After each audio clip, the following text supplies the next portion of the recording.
नमस्कार, V G news में आपका स्वागत है। लीजिए आज की खास खबर।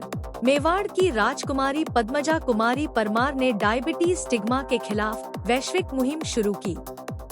मेवाड़ राजघराने की राजकुमारी पद्मजा कुमारी परमार ने शुक्रवार को जयपुर में global summit to end diabetes stigma का उद्घाटन किया। 5 साल की उम्र से टाइप 1 डायबिटीज से जूझ रही पद्मजा ने अपने 40 वर्षों के अनुभव के आधार पर कहा कि अब डायबिटीज से जुड़े भेदभाव को पूरी तरह खत्म करने का समय आ गया है। उन्होंने अपनी संस्था द फ्रेंड्स ऑफ मेवाड़ के माध्यम से इस 2 दिवसीय समिट का आयोजन किया, जिसमें 30 से अधिक देशों के 300 से अधिक प्रतिनिधि शामिल हुए। हाल ही में उन्हें ब्रेकथ्रू T1D का प्रतिष्ठित मैरी टाइलर मूरी अवार्ड मिला है। पद्मजा ने यह सम्मान अपने पिता को श्रद्धांजलि देते हुए सभी डायबिटीज रोगियों को समर्पित किया। समिट में बताया गया कि डायबिटीज से पीड़ित हर 5 में से 4 व्यक्ति किसी न किसी रूप में भेदभाव का सामना करते हैं। इस वैश्विक सम्मेलन का उद्देश्य डायबिटीज स्टिग्मा को खत्म करने के लिए ठोस रणनीति बनाना है।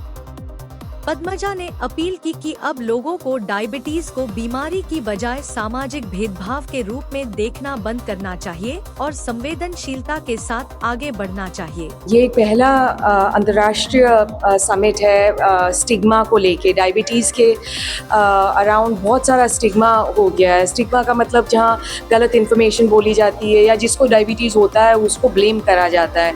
इस कॉन्फ्रेंस में हम लोग देख रहे हैं कि किस तरह से वो गलत इन्फॉर्मेशन को हम हटाएं और जो सही इन्फॉर्मेशन है वो हर इंसान तक पहुंचे, जिसको डायबिटीज़ है और जिसको नहीं है। क्योंकि जिसको नहीं है वो भी जब हमारे साथ इंटरफेस करता है और हमारे से ऐसे बात करते हैं जैसे हमारी कोई गलती है, वो किसी को पसंद नहीं आता है। तो I am very happy and very touched कि जयपुर में हम पहला ग्लोबल इंटरनेशनल डायबिटीज़ समिट को लेके आ पाए और आज आप लोग मेरी इस आवाज़ को और आगे तक और इंडिया के हर कोने तक पहुंचाएंगे। टाइप 1 अभी किसी ने मुझे पहले भी ये पूछा था कि नंबर टाइप 1 के बढ़ गए।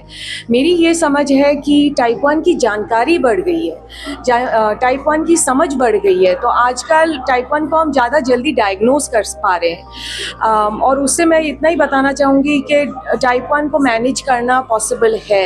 आज अपना मैं जानती हूँ राजस्थान में गवर्नमेंट भी बहुत सपोर्ट कर रहा है और हर एक गवर्नमेंट क्लिनिक में इंसुलिन मिल रहा है जिस चीज़ की हमें ज़रूरत है। आज मैं जिंदा इंसुलिन की वजह से हूँ और मैं हर एक उस बच्चे को बोलना चाहती हूँ कि अगर आपको वो डायग्नोसिस मिले, आप निराश ना हो। आप ये समझ के जिए कि आप आपकी पूरी ज़िंदगी आज जी सकते हैं। 1922 से इंसुलिन का डिस्कवरी हुई हुई है, तो 100 साल से ज़्यादा हो गया है जब से हमारे पास ये दवाई है। तो हम इससे डरें नहीं, हम इससे लड़ें और अपनी पूरी ज़िंदगी जीने की पूरी कोशिश करें। कई बार वो स्टिग्मा के कारण अपना ट्रीटमेंट प्रॉपर, जैसे सपोज करो इंसुलिन लेना है तो सब जगह नहीं ले पाएंगे।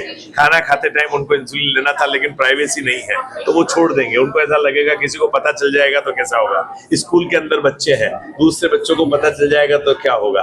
वो मॉनिटर नहीं लगाते कि किसी को और को पता चल जाएगा। खुद शुगर चेक नहीं करेंगे, लोग कहेंगे ओहो आपको डायबिटीज है।